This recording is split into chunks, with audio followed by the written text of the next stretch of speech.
Well, I hope the Canes defense got some good rest during that bye week because you get to go up against one of the top offenses in college football this weekend. You are Locked On Canes, your daily podcast on the Miami Hurricanes, part of the Locked On Podcast Network, your team every day.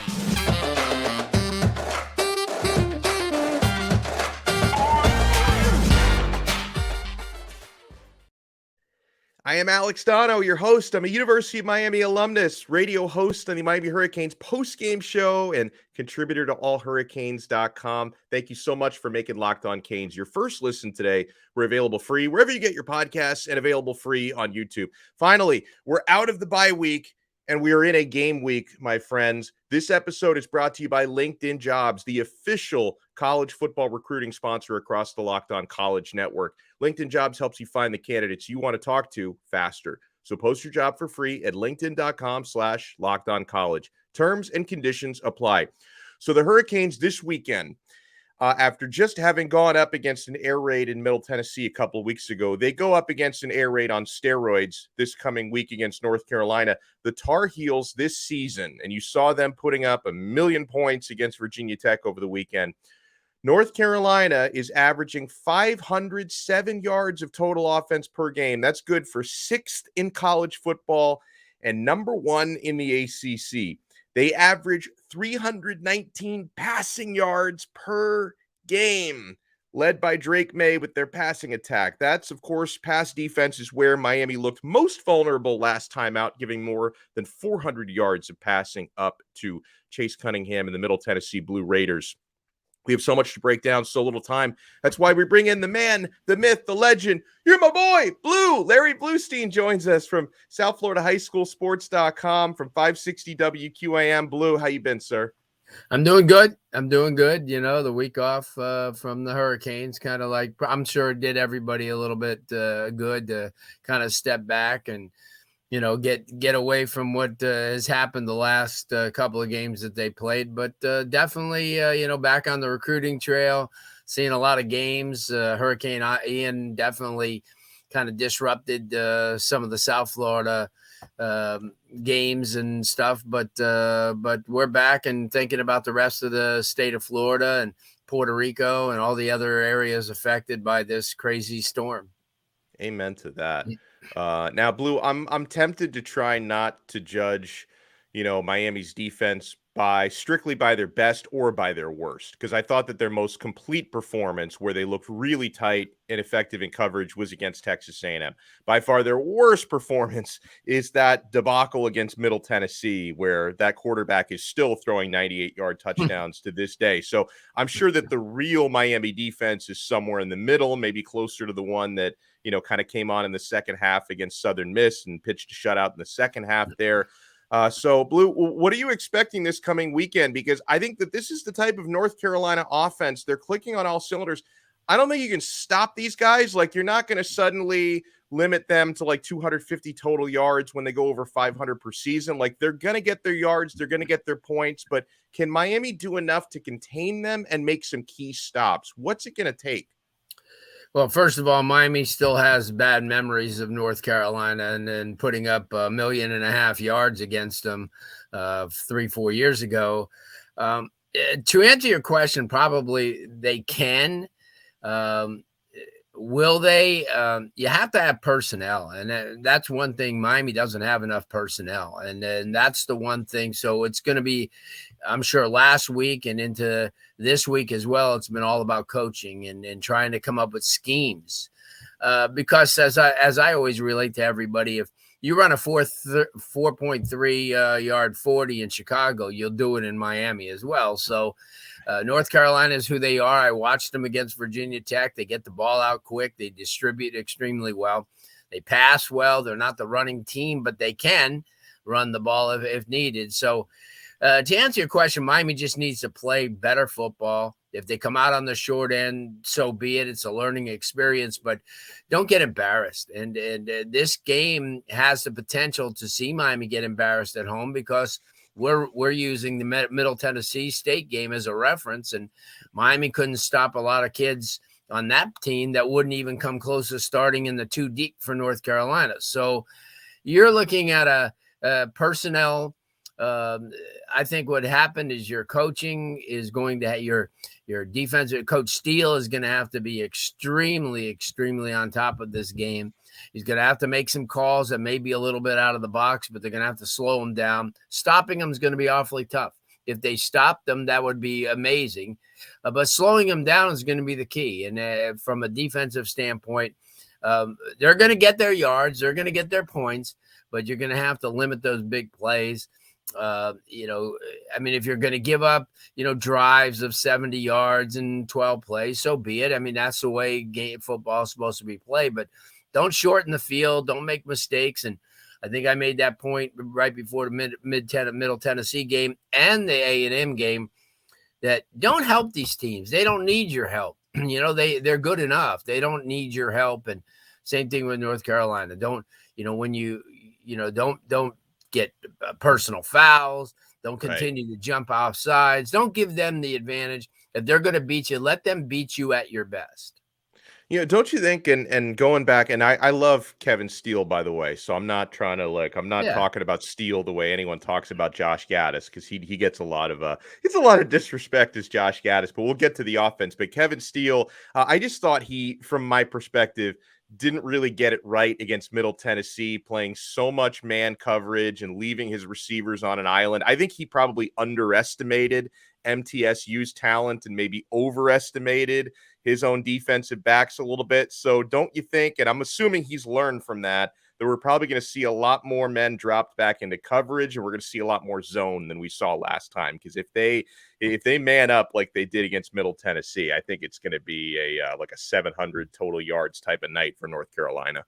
Well, you're not saying anything that's not true. And personally, as I just said in the opening, it's about schemes at this point. You're going to have to come up with ways to disguise, coverages. And as you mentioned, you can't go into cover 0 against a team like North Carolina. It's just impossible. If you do that, you're going to lose the war. And certainly they have the personnel in it. That's the one thing, and we'll address this also today about. I think the fans have to understand. This is when you were a kid and you play with Play-Doh and you shaped it into all different forms. When you put it back into the box, it was still Play-Doh. So Miami has what they have. You could do certain things with it, but the talent level and certainly the depth at a lot of positions on both sides, but mainly on the defensive side, the front seven, you got some kids, but you don't have a lot of replacements that are at that level like a lot of the other teams. So it all comes down to coaching. And if anybody that I know says anything bad about the coaching staff, I just tell them you may not understand football. This is a really good coaching staff, and they're going to do everything that they can in their power to game plan for this contest, just like they do every week. And like you said, maybe they went in underestimating Middle Tennessee State. But when you're in a situation Miami's in, and this is something that I firmly believe, and not just here, but programs on the growth, you can't underestimate anybody, and I don't care who it is, because you look at a lot of these programs that that they're trying their hardest to beat you, and because of the transfer portal and because of everything that's gone on, Middle Tennessee State has Power 5 guys, just like Southern Mississippi had Power 5 kids that were, that probably couldn't crack the lineup somewhere else because there were better guys, but they still have that level. When they were coming out of high school, they were recruited by the Indianas and the Wisconsins and the Miamis. And now, like I said, UCF is in that Power 5 mode too. So that's my belief is this. You have to understand that, every coach, defensive backs, defensive ends, interiors, linebackers, safeties, corners, has to understand that there's an assignment that has to be, played. Sure, you have Coach Steele who coordinates it all, but those individual coaches, this is a huge week for them because of the fact that they really have to individually coach a lot better. And they know, but then it comes down to, do I have the talent to match up with that 6'4", 220-pound receiver that runs a 4.5, 4.4.5, 4.45, and has great hands and knows how to separate? See, those are the things you have to address. Again, they're going to get stung. They're going to get stung. I mean, they do it to everybody does it, but you have to limit on the big plays. Make them drive the ball. Make them grind it out against you. Don't make it so darn easy for them to go 2 plays and 70 yards. So I think that to answer your question, I think it's going to be all about coaching this week, to be in this game and not to get, let this thing get out of hand like the Middle Tennessee State did. We're only getting started here with Larry Blustein. I want to get his unique perspective on Tyler Van Dyke and what hasn't gone right to start this year, because Blue covered TVD in high school. He's probably studied more Tyler Van Dyke high school than we have Tyler Van Dyke college. He's all over this. So, what it's going to take to get TVD going, and maybe Jake Garcia is the answer. And if so, Blue is going to tell us about that, guys, when we come back. But, man, I want to talk about the great folks at LinkedIn Jobs. These days, every new potential hire can feel like a high-stakes wager for your small business. You want to be 100% certain that you have access to the best qualified candidates available. That's why you have to check out LinkedIn Jobs. LinkedIn Jobs helps you find the right people for your team faster and for free. Guys, I have been hired through LinkedIn Jobs before. Hopefully I made that employer happy. Hopefully they thought they found the right guy. But guys, it's really easy to create your free job post at LinkedIn Jobs. Then you add your job and the purple hashtag hiring frame to your LinkedIn profile to spread the word that you're hiring. Then simple tools like screening questions make it easier to focus on candidates with just the right skills and experience, so you can quickly prioritize who you'd like to interview and ultimately hire. It's why small businesses rate LinkedIn Jobs #1 in delivering quality hires versus the leading competitors. LinkedIn Jobs helps you find the qualified candidates you want to talk to faster. So post your job for free at linkedin.com/lockedoncollege. That's linkedin.com/lockedoncollege to post your job for free. Terms and conditions apply. Thank you so much for making Locked On Canes your first listen today. We are part of the awesome Locked On Podcast Network, your team every day. Alex Donno alongside Larry Blustein.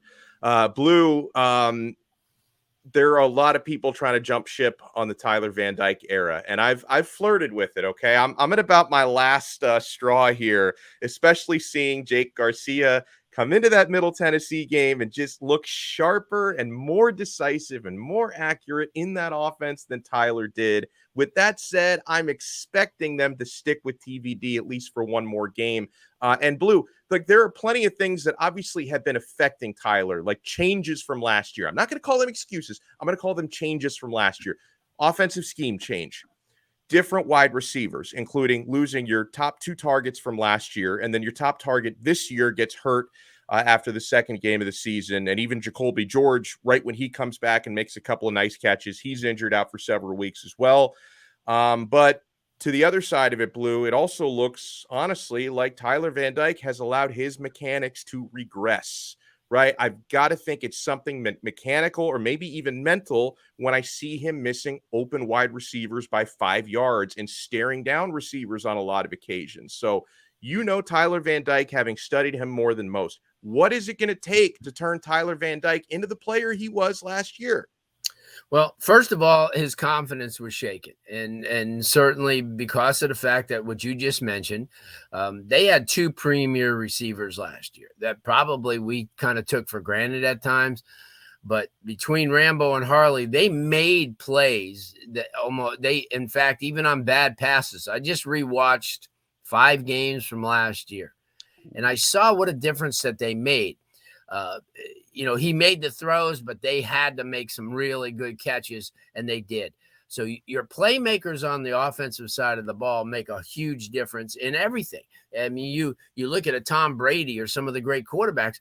If they didn't have guys that were catching the balls or getting open, he'd just be a dude, that was dropping, seeing passes dropped or off target. Because you have to understand, because of the fact that and I don't buy the scheme stuff. I really don't. I mean, really? Yeah, I don't. I just think that productivity is everything, Alex. And if they're catching the ball and going in for touchdowns and not dropping 7 or 8 balls against Texas A&M, we're talking a different tune. Miami would have beat them. So you have to think, the way that I look at it is Miami has they're not a deep team. So when a Restrepo goes down or when a Jacoby George goes down, there goes a lot of productivity. And to me, you could have all the 8 stars you want, but if they're not productive, and I could just point to Corey Flagg, where everybody wants to get him out of the lineup because he's not this and he's not that. But what he is a guy that fills up the stat sheet at the end of the game with his tackles, with his assists. And that's the same thing. If you look on the offensive side of the ball, everybody's stacking the box. And I illustrated to my friend Jazz Santana when we were sitting there watching the last game, at Hard Rock. I said, look at how Middle Tennessee is starting with 7 guys in the box. And when the play starts, they've got 9 guys, 9 of the 11 that are within 4 yards of the box. So they have no respect for Miami's passing game. And that's what I talk about productivity. If you don't have it, you'll have no respect from that defense. And that's what right now, North Carolina is going to come in there and play a base defense, and they're going to wait and see what happens, no matter who's in there at quarterback. I mean, I think people are making so much of who's, Jake, but if what they're doing is not working and the receivers or Mallory or whoever is not dropping or not catching balls, and they're not running the patterns that they need, and they're not creating separation, then all of a sudden the running game is obsolete, because it doesn't matter what you do, because you're going to have 8, 9 guys stacking the box against a run, because that's all Miami's really proven that they could do is run the ball. But they got that taken away from them last week or 2 weeks ago because of the fact that Miami's not going upfield. I don't think I agree with you. I saw Tyler was a little bit, he wasn't as confident. His throws weren't as crisp. I mean, they were in the Texas A&M game, I felt. I mean, he was hitting targets. They just weren't catching the ball. Now, his maybe the thing is he was so used to every week coming out and throwing for 300 plus yards, because, the little outs that he would throw to somebody like Harley would turn into 50, 60 yard gains. And so here you are progressing that way. They had a fairly good running game. Their offensive line was average. It's a lot better this year. But then again, how much can you ask of them? Especially when the defense has the key to your house. They know exactly what you're going to do. So my point is, you start a guy who got you there last year, a guy who got all the hype. And we talked about this before. It could have easily been another quarterback that got. Jake Garcia could actually have been him last year. He was just hurt at the time when they were kind of making the decision to move on from De'Aaron King, because of his injury. But my point is right here, Alex, is you start him out, but you've got to start throwing upfield against North Carolina. And North Carolina is a whole lot better defensively than Middle Tennessee State. So what they're going to do, they're bigger, they're faster. Their front seven is a lot more active. They're going to try to shut down the run, because of the fact that that's what Miami can do the best right now. Well, and also, and North Carolina, listen, and they did play better against Virginia Tech, but throughout the year, their defensive secondary looks vulnerable. So it's I feel like if Miami can actually figure out their passing game, you should be able to exploit this North Carolina secondary.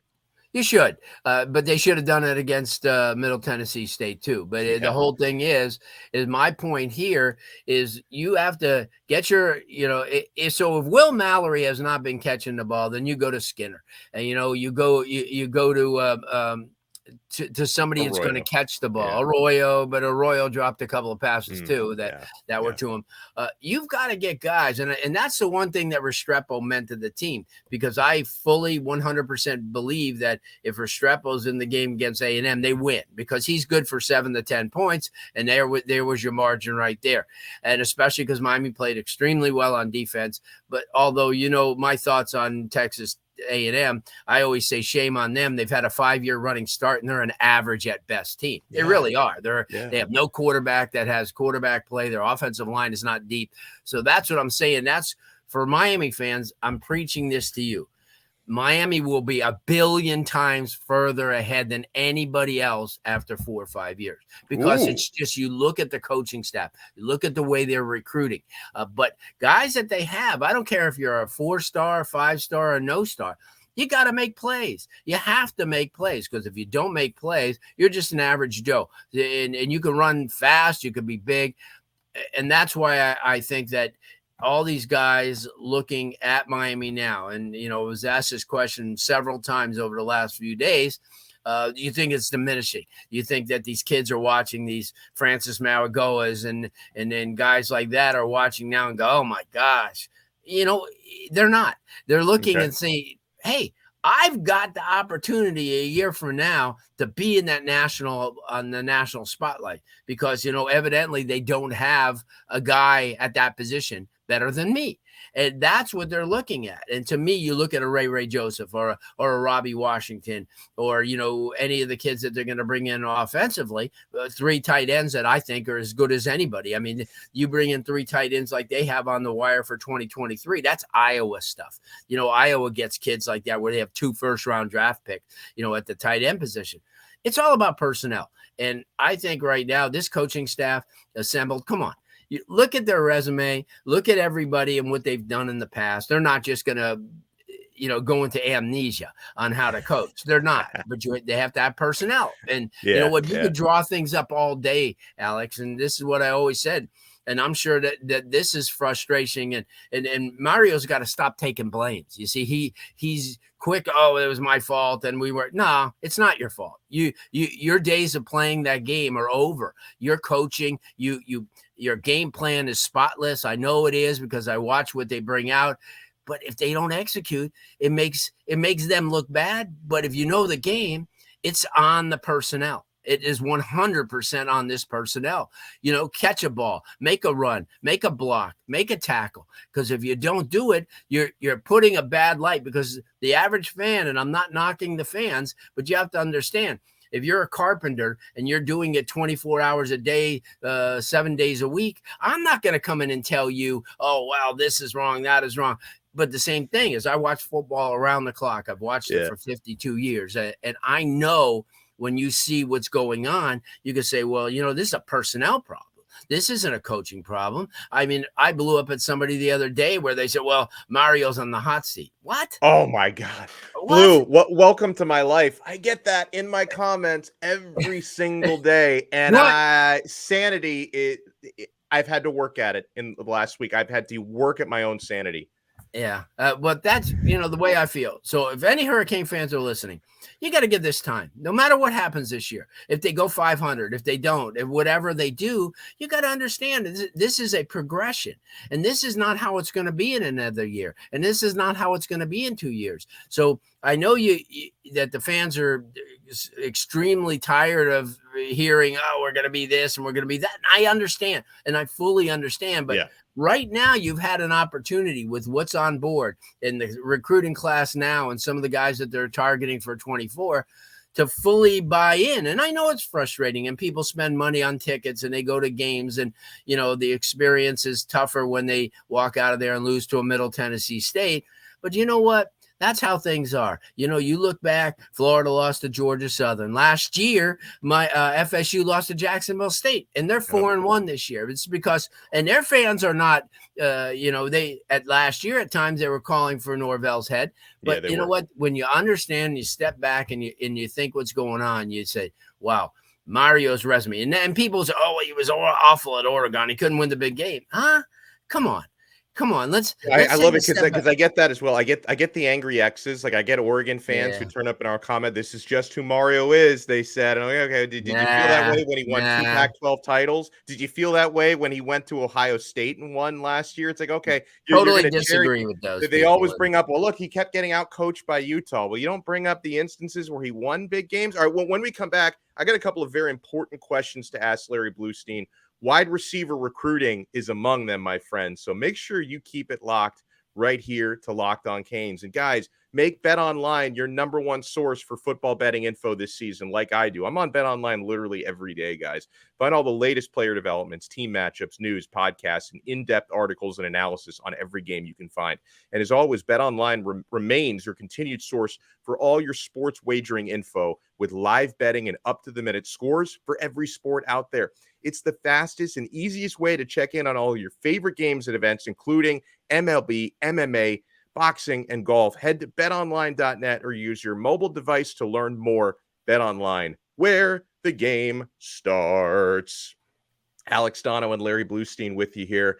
Locked On Canes, part of the awesome Locked On Podcast Network, your team every day. So, Blue, let me shut the door real quick on the North Carolina prep.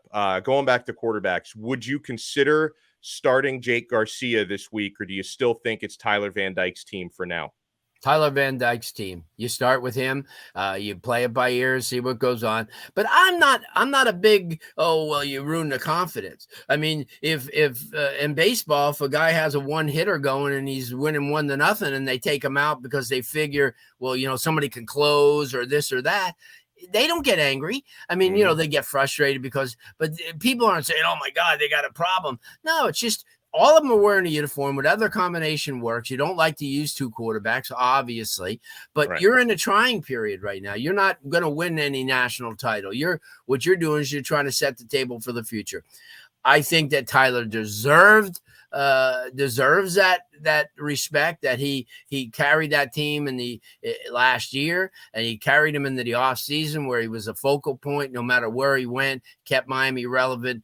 If he falters and he can't move the ball, you move on. That's just how life is. I mean, that's why you have him and Ja'Cory Brown and you got Jaden Rashada and all these other guys, because you want to elevate the position. And if he's not getting the job done, you also have to evaluate and say, listen, like in the A&M game, why would there be any reason to take him out? So Jake Garcia can come in and they could drop his passes. So to me, last week, I'll agree with you and I'll agree with the fans, or the last game. That wasn't his best effort. And he'll tell you, and he was off target and he was making poor throws and his decision-making was crazy.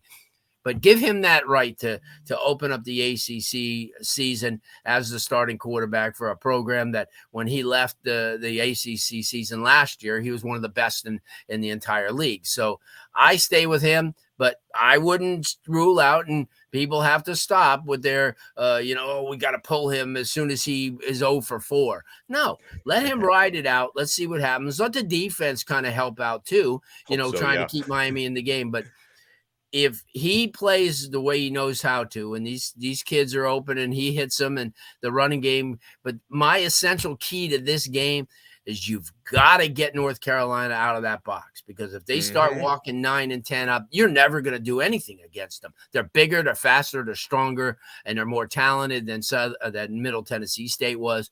So Miami needs to, even if you have to hit your tight ends out of the backfield, just something to back the linebackers up a little bit and give the safeties an opportunity to move back instead of move forward all the time. And you see, that's going to be the key. So that will dictate whether he stays in the game or not. And even if you put in the next quarterback, and even if Jake is the guy that looked good in that second half, Miami's still going to revert back to what they do. They're still going to stack the box against him. Jake hadn't done anything that's going to, dictate that he's played at this type of level. He's never played ACC football before, at a meaningful game. So they're going to respect him in that same manner. But Miami can't get behind, because then what happens is then they're going to come at you. They're going to blitz. That some of these people realize that, wow, maybe they didn't see what Middle Tennessee State did. No, they did. I'm sure they watched a little bit of film, and you know what? And that makes me, before I get off on the subject, I was at a high school game, and one of these teams was trying this different, play. It was like a screen over the middle, and the other team stopped it. And one of the linebackers turns and looks at the sideline. He goes, "We watch film." And I thought that was a classic line. I've been around this a long time ago, and I've never heard a player address a coaching staff like that. And I'm thinking to myself, I wish I could have filmed that, because it's so true. North Carolina's been preparing for Miami even before Virginia Tech, because obviously Miami's an important. Now they get down to the meat and potatoes this week, but everybody knows what, and they're not going to go, well, let's play back because Miami's going to be, a lethal passing team. But you got to establish your run. But the only way you can establish your run is getting your upfield passing game a little bit more, proficient. Give me your outlook on wide receiver recruiting, because of course Miami hasn't exactly been showcasing a lot of great wide receivers on the current squad. They do have a couple of very nice players committed for 2023. Like we're big fans of Ray Joseph and Robbie Sure. Washington, but I know Miami wants more. Okay, and they've recently missed out, at least in the verbal commits. They've missed out on Akheem Williams. They've missed out on Tyler Williams. And then I also see a lot of great receivers from the area leaving the state, right? You talk about guys like Carnell Tate and Brandon Innes going to Ohio State, Jaylen Brown committing to LSU. I know that there's just too many good players down here to keep everybody local, but I do always get kind of sad when you see so many great local players leaving the state. So, Blue, how do you think Miami's going to end up finishing this class in terms of receivers? And can Mario get it to where these guys aren't so anxious to go up to Big Ten and SEC schools? Well, that's a good point you make, but it's really tough too, because I always look back in the day where Miami was ruling college football in the 80s and the 90s and part of the early 2000s. And you still lost Steve Hutchinson, you still lost Derek Thomas, and you lost Marvin Jones, and you lost so many quality football players. But at the same time, Miami always recruited well out of the state. And certainly you don't want to see them whiff on, you bring up Carnell Tate, who's not from here. He plays at IMG, so it kind of makes him, that's right. Yeah, kind of makes him a Bradenton guy, yeah. Which I don't understand. But to me, the biggest target had to be Brandon Innes, because here's a guy, I watched him over the weekend against Cardinal Gibbons, and you say to yourself, this is a dude that obviously goes to Ohio State, and he's going to, obviously be in the mix, but they have Marvin Harrison's son, and they've got, Carnell Tate, and they've got a few other kids, and they've got two guys who I hear are going to transfer through the portal over that they're going to be junior wide receivers. If I'm him, I take a step back and say, listen, look at Miami right now. Look at their need is. I can come in and I could be the dude right away. There's no question. Miami doesn't have a guy remotely like him. Not even close. And that's why I'm saying the main thing is when you look at a Robbie Washington and you look at a Ray Joseph and you say, is Miami going to be better with them? Yes. Same thing with Brandon Innes. So you could recruit a bunch of guys, whoever it is, and say that one question I always ask, is he better than what Miami has now? And to me, I would pull out all the stops. I understand that, that Brian Hartline came down and has been showing, Brandon and Mark Fletcher a lot of love, and rightfully so, because they're two Florida coveted kids. But I think at the same time, Miami can provide more instantaneous rewards for a Brandon Innes right now, because he's a guy, he's the dude. Catches the ball, he can accelerate. To me, and I'm not taking any shots at the Williams guys. Akheem Williams has not shown me anything that he could play at a Power 5 level right now. So he's got a lot of learning to do. He's a basketball guy that's been, that has the size and passes the look test. Williams from Lakeland, same thing. He's good, but is he great? Is he, obviously they're both maybe better than what Miami has now, but I think that your target right now should be on Brandon Innes. You do anything you can in the world to try to get him to flip and for him to see. And to me, being a hometown guy, and I know his mom real well, and I'm sure she would much rather be, driving down to Coral Gables than going to Columbus every week. Mm-hmm. And that to me is important. And I think he, as a student athlete, he benefits by being Miami, and you become another dude when you go to Ohio State. You come here and you're a star attraction. And that to me, I think as a young athlete, and it's not like you're asking them to go to Utah State. Miami's an established program, that, Miami, the city of Miami embraces winners. They've always done that. But, you got them. They got a few other guys that they have. I'm sure they'll hit the portal pretty hard, to try to get a kid who might be disgruntled at Oregon or wherever, Wisconsin, now that they've made a change with Paul Chryst. They've got a couple of kids up there as well. But I think you got to start understanding that the NIL is really starting to dictate the way college football is. And if you could come up with a better package than the other team, and plus provide sunshine 365 days a year and an opportunity to be with the people that you grew up with. I think that's quite a lure, and especially a coaching staff that like that, what they have. So to answer your question, there's a lot of receivers out there and they're targeting, and obviously, whoever shows up is nice, but I would make Brandon a major priority in this class. I love it. And I always love chatting with you. You can follow this man on Twitter at Larry Blustein. Make sure you check him out on the Sixth Ring Kane Show, which is Mondays these days, right, Blue? Yeah, Monday nights. Monday nights on the Sixth Ring. Blue, thank you so much for taking the time and keep up the hard work. Thank you, Alex. Appreciate that. I love it. And guys, make sure you make Locked On ACC your second listen today. Host Candace Cooper and the local experts, including me. I join the show every Thursdays, take you around the conference in 30 minutes. Locked On ACC. We will talk to you guys again tomorrow on another episode of Locked On Canes, part of the awesome Locked On Podcast Network. Your team every day.